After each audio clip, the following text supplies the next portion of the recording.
Okay, so this is the SCUTA tutorial. I'm hopefully going to cover as much as I possibly can. I still, to this day, after almost a year of using it, I'm still learning. It's not the most user-friendly interface in the entire world, and it's kind of old school, even though it's new. Um, but I'm just going to try to tell you just kind of the basics of how to make sure you're logging your hours correctly. So this is what it looks like, hopefully, when you first log in to your SCUTA. Obviously, you're not going to have any of these specific numbers that I have, but this is what your dashboard's going to look like. And the most kind of important part that you're going to be going to is on this left-hand side. You're going to be accessing the calendar feature. And this is where you are going to be adding all of your hours.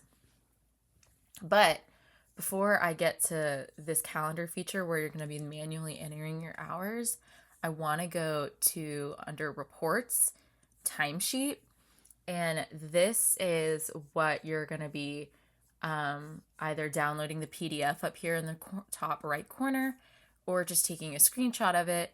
This is what you're going to be turning in to your supervisor every single week or however often you need to update your hours. So why I wanted to come to this first before I started talking about how you manually enter things is that on your syllabus it talks about how you need X amount of indirect hours and X amount of direct hours. I don't know the exact numbers off the top of my head for practicum, but so what's the most important part is making sure you're entering the hours where it goes in either direct or indirect.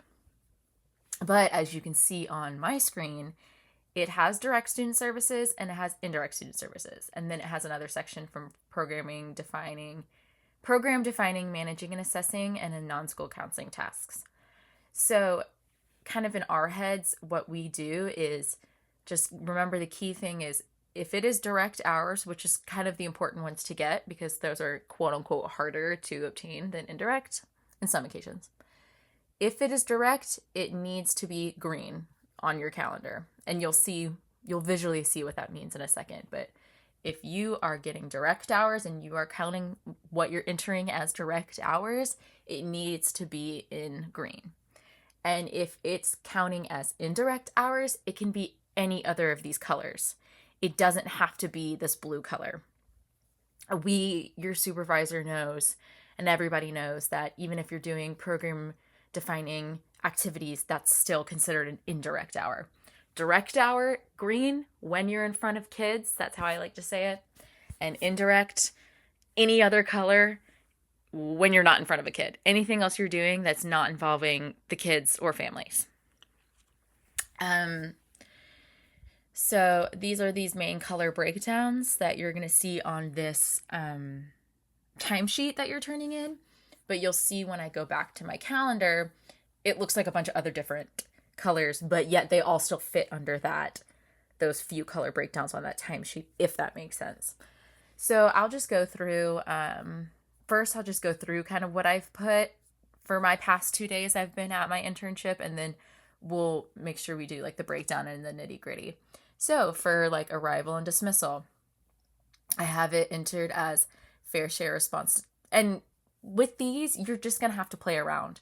You're going to have to click on something, find what it is. Like even for this, I had to scroll down because it automatically goes to attendance improvement plan. No, I'm doing duty. Okay, perfect. I found duty. Subtopic. Oh, I'm actually doing arrival duty. So you're just going to have to play around with what exactly you want to put. Again, that's just when you need to be focusing on, is it direct? It needs to be either this dark green or this light green, some shade of green if you're trying to count that as direct hours. And if it is indirect, it can be any other color. So as you see on my Monday, I have a good amount of different purples. It's mainly just purples. So all these purples are my indirect hours, and these light greens and these dark greens are my direct hours. And I'm making sure I'm counting those as such. I just entered them as different things which is why they are different shades. But I wanted to make sure those were when I was with kids, so I'm making sure they're green. So similar over here to today's date.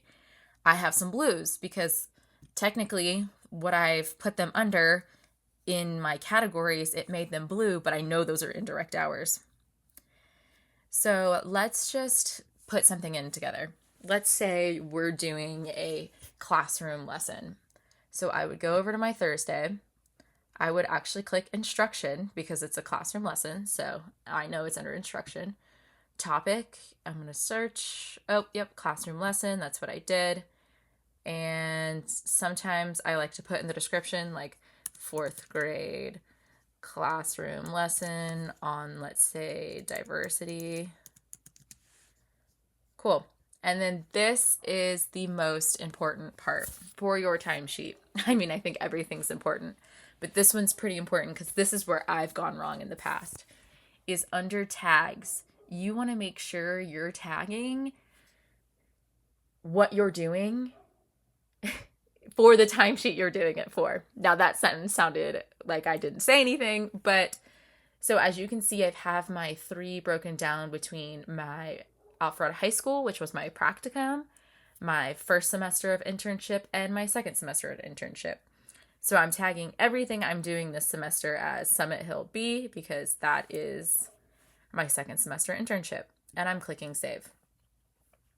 So this is saying my classroom lesson went from 7 to 7:15 because these are all in 15-minute intervals. Actually, I need that to go to 7:30. So all I got to do is just take the little, I think it's just 2 lines, and just pull it down. And you can pull it down for as long as you need it to do. You can move it around. Once you kind of get it in here, it's easy to move and whatnot. But yeah, you just want to make sure it has your corresponding tag that you want it to be under. And why this is important is I'm going to go back to our timesheet that we looked at before. And so I have this set up for my Summit Hill B timesheet. But see, I can go back if I click on the top under, doesn't necessarily say, but the dates that I set up, I can go back and look at my entire timesheet for when I was at Alpharetta High School and the hours I got. I can go back to my first Summit Hill for my first semester of internship and look at the hours that I've gotten. And now I'm working on my second semester and working on my hours. And how I set up these times is that I went over here and just did, you can play around with this. I just did my custom calendar and I clicked apply and it made my timesheet. Now, in order to get those tags, because if you were just to go on your tags right now, it would say something different. I had to edit it. So to do your tags, you go over to school. So you click this school tab. You go down. You're going to click tags or whatnot. And this is probably going to say practicum, internship A, internship B. I think that's what it is. But I went ahead and just edited those. And I entered my dates of kind of when I want the calendar to look like. You click practicum. And I saved it. There's where I entered in my faculty supervisor. Think there you can enter their email if they want you to share that information with them, my site supervisor. But that's how I got it to show up on my timesheets as my specific school for my tag that I easily clicked. So there's much more on this, but this is kind of all you need to know for the basics, just to make sure you're properly doing your time. Again, I want to stress, if you're counting it as direct hours, it needs to be green. Anything you do in front of a kid is green. That's direct hours. Indirect is all the other colors. And 2, make sure you have the correct tag in your calendar because it will not show up on your timesheet if you do not have the tag. So if you do not have the tag here, it's not going to pop up in your timesheet. So you will not be getting credit for that time that you already did. So make sure you have the tag and just kind of play around with it. That's the best I've learned. And yeah, everybody, good luck on your practicum. It's going to be an amazing experience and I'm super proud of you guys. Bye.